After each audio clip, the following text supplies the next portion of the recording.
Bagikan salam Bapak Presiden Jokowi, merdeka, merdeka dan merdeka. Merdeka! Merdeka! Merdeka! Merdeka! Baik, terima kasih.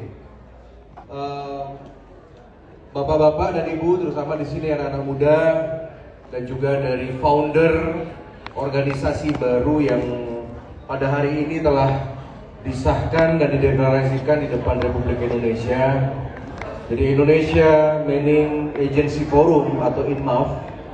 Dan selamat kepada para pengurus yang sudah ditetapkan, dan yang paling penting adalah ditunggu kinerjanya setelah pertemuan pada hari ini. Dan terima kasih dari Indonesia Mining Agency Forum ini justru menjadikan Provinsi Bali sebagai tuan rumah dan satu-satunya yang ada di Indonesia. Saya tidak akan banyak yang ingin saya sampaikan. Dari sisi Dewan Perwakilan Daerah Republik Indonesia, dari DPD, kita cuma ingin memastikan adanya suatu peraturan dan perundang-undangan yang tidak tumpang tindih. Perjuangan dari forum ini masih panjang. Tadi saya dengar pidato Ibu Menteri terkait dengan PP 22 2022 ini. Ada satu keluhan dari para agensi ini terkait dengan yang namanya bagaimana masih kesulitan terkait dengan deposit, ya, yang kurang lebih itu sekitar 1,5 miliar itu per agensi yang harus ada di dalam rekening bank. Ya, tentunya tadi sudah diberikan solusi dengan konsep gotong royong, dengan konsep yakni konsep bagaimana berdikari Bung Karno, gotong royong 2-3 agensi bisa bersama-sama bergabung. Ya, mungkin 3 agensi masing-masing 500 juta, 500 juta, 500 juta. Ya, tapi kok menurut saya kok masih berat kan begitu. Karena agensi kan dilarang mengutip uang, benar tidak? Saya sudah baca itu, ya. Jadi kalau menurutnya ini perlu didiskusikan. Nanti itu urusan kami di Senayan akan mengurus ini, ya. Ya, jadi kami akan mendapatkan nanti. Nah, tadi memang solusi pragmatis dari beliau ya untuk memenuhi persyaratan perundang-undangan. Atau mungkin besok solusinya terkait dengan anggaran ini atau dengan dana, karena dananya harus liquid. Itu dananya memang harus mengendap. Ya, jadi mungkin bisa melalui aspirasi forum. Ya, jadi tindak lanjutnya nanti setelah pertemuan ini, kalau ada dari pasal-pasal peraturan perundang-undangan yang merasa tidak disetujui atau tidak keberatan, tinggal kirimkan surat, sampaikannya ke presiden loh ya. Sampaikan ke presiden, ditembuskan ke 2 DPR dan menteri tadi, termasuk ke DPD RI di Bali. Nah, kita akan kawal nanti. Karena Setunggara, kalau Bali sudah bersuara, dikit yang berikan semangat. Semeton yang ada di Bali. Walaupun Semeton ini dalam artian di Republik Indonesia ini adalah minoritas, tetapi saya pastikan suara dari Bali selalu didengar oleh presiden dan oleh pusat. Harus kita optimis dengan suara di Bali. Karena orang Bali itu punya namanya taksu. Contoh, bagaimana tanpa Bali mungkin tidak akan ada pertemuan G20 besok. Beberapa bulan lalu, 1 bulan yang lalu, saya kirimkan surat ke presiden terkait dengan kinerja imigrasi. Kan kita banyak, sampun 3 bulan ini yang ngurus masalah pungli. Ada orang yang dibuatkan paspor dengan pertanyaan fiktif. Ada pungli kemarin temuan, ya, anak-anak ingin buat paspor yang biasanya biayanya cuma 350.000, tetapi lewat jalur fast track, lewat jalur macam-macam ini sudah sampai berjuta-juta. Orang Bali atau di medsos netizennya luar biasa kita bersuara. Astungkara Pak Presiden kemarin pidato di istana menyampaikan kalau memang ada dirjen yang nggak becus, ya ganti saja. Dan saya akan dukung seperti itu, ya. Tenang saja, Semeton harus paham. Tadi kan ada DPR, ada DPD. Ini acaranya sudah legitimasinya kuat tuh. karena diakui oleh Senayan. Ya, terima kasih nih, saya ketemu sama beliau ya, Astungkara Hukum Karma ya. Walaupun sudah 2 kali Tiang terima di Istana Tiang di Tambak Siring, baru kemarin Tiang lihat dan Tiang ada di sini. Dan tentunya perjuangan kita ini sinergi, Semeton tidak bisa berjuang sendirian, karena ternyata kalau saya amati dari masalah agensi-agensi di Indonesia ini ada 2 permasalahan. Ada yang dilakukan masalahnya oleh eksternal, yang kedua oleh internal kita sendiri. Seperti kata Bung Karno, musuh kita ini adalah lebih banyak musuh di dalam rumah tangga kita sendiri. Contoh, kenapa agensi-agensi ini sebelum hari ini banyak ada masalah? Ada agensi-agensi, ada tokoh-tokoh yang memang idealis, saya tahu, termasuk beliau-beliau ini yang idealis, Pak Ali, Pak Daniel, semua di sini. Yang termasuk juga pengurus yang saya lihat, saya nilai banyak yang idealis, yang memang benar-benar membantu PMI kita ke luar negeri. Tetapi sebaliknya, ada memang oknum-oknum yang memang mereka ada di zona nyaman, yang mereka hanya memikirkan tentang pragmatisme, yang mereka melakukan bekerja sama misalkan dengan oknum-oknum pemerintahan. Ini ada 2 kubu, makanya nggak maju-maju. Pada saat yang terima di Tambak Siring, saya sudah framing, ini kenapa masalahnya? Ternyata satu tantangan organisasi yang paling berat adalah Semeton mengatur keanggotaan dan mengatur dari kawan-kawan sendiri untuk bisa bersatu. Mungkin pesan Tiang, pokoknya sekarang Bapak Ketua Umum, Bapak Ketua, Bapak Sekjen semua dengerin pesan Aji Widekarna. Hanya kita libatkan yang mau bekerja sama. Siapa yang mau masuk dalam gelombang perubahan, gelombang yang baik, kita agak bekerja sama. Jika mereka tidak mau, kita tinggalkan mereka semua. Ya, makanya harus selektif sebaik-baiknya.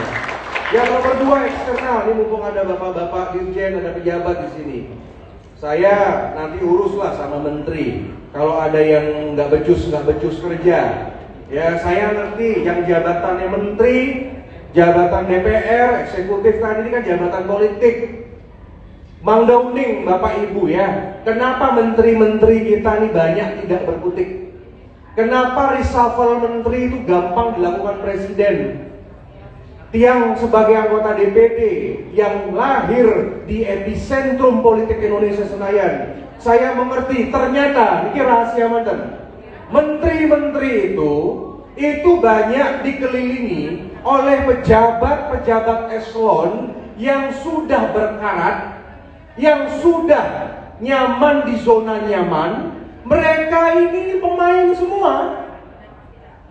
Bulan lalu saya temukan kasus, sekarang ASN-nya dipecat, yang nemukan AWK. Bapak Ibu mungkin tahu, kemarin ada anak-anak kita di Brilliant College itu yang mau berangkat di kampus Bangli. Ratusan anak-anak itu mereka dimintakan uang 50 juta, 55 juta sekian. Itu oleh yang namanya salah satu LPK.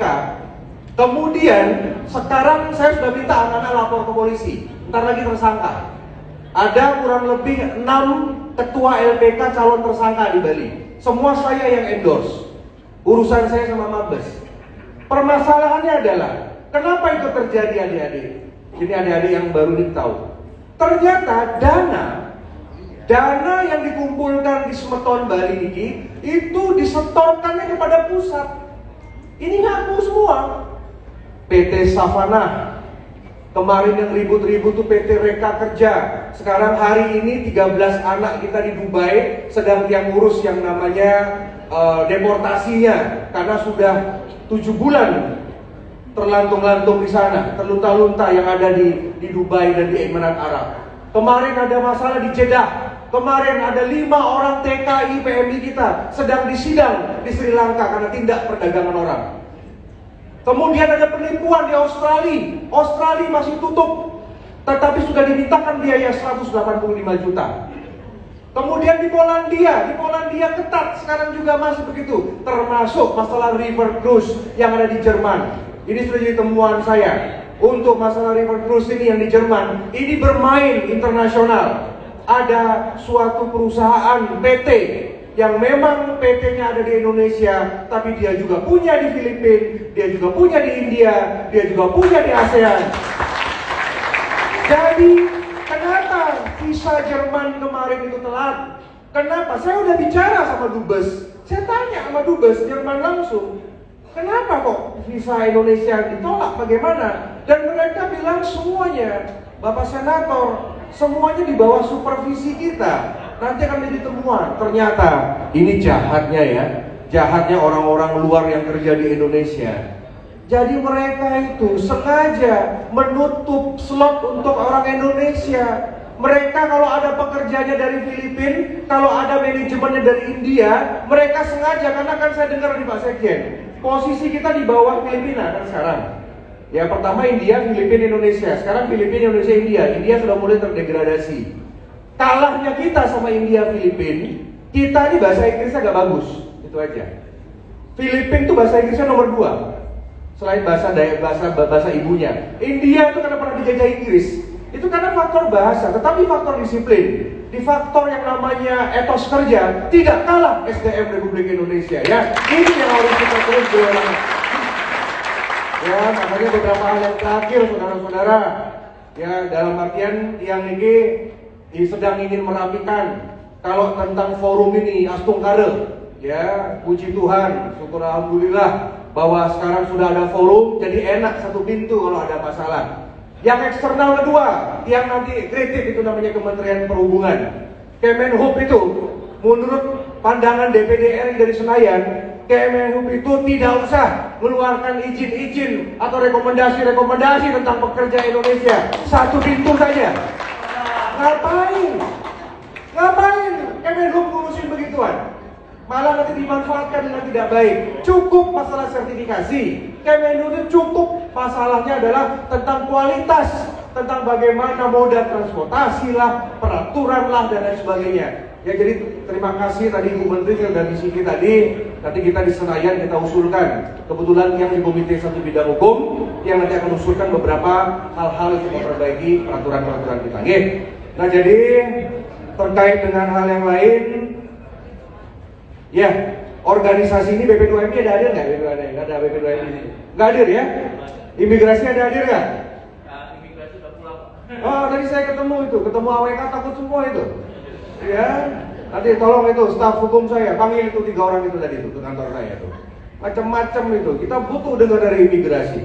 Pokoknya semeton laporin aja ya. Kalau ada menteri nggak becus, kalau ada dirjen nggak becus, kalau ada siapapun, tolong lapor ke DPD. Tiap sampaikan. DPD RI, ya. DPD itu sejajar presiden, semeton. Itu lebih tinggi dari menteri. Ya, makanya tadi Bapak Menteri, Bapak Wakil Ketua bicara, ini sejajar presiden, DPD, DPR. Menteri itu bawahan kita. Kita bisa panggil kok. Dirjen-dirjen itu kita bisa panggil. Ya, saya sudah berapa dirjen saya rekomendasi untuk diganti. Ya, kalau kerjanya nggak bagus. Ya, oke. Demikian dari yang pesan yang utama semangat.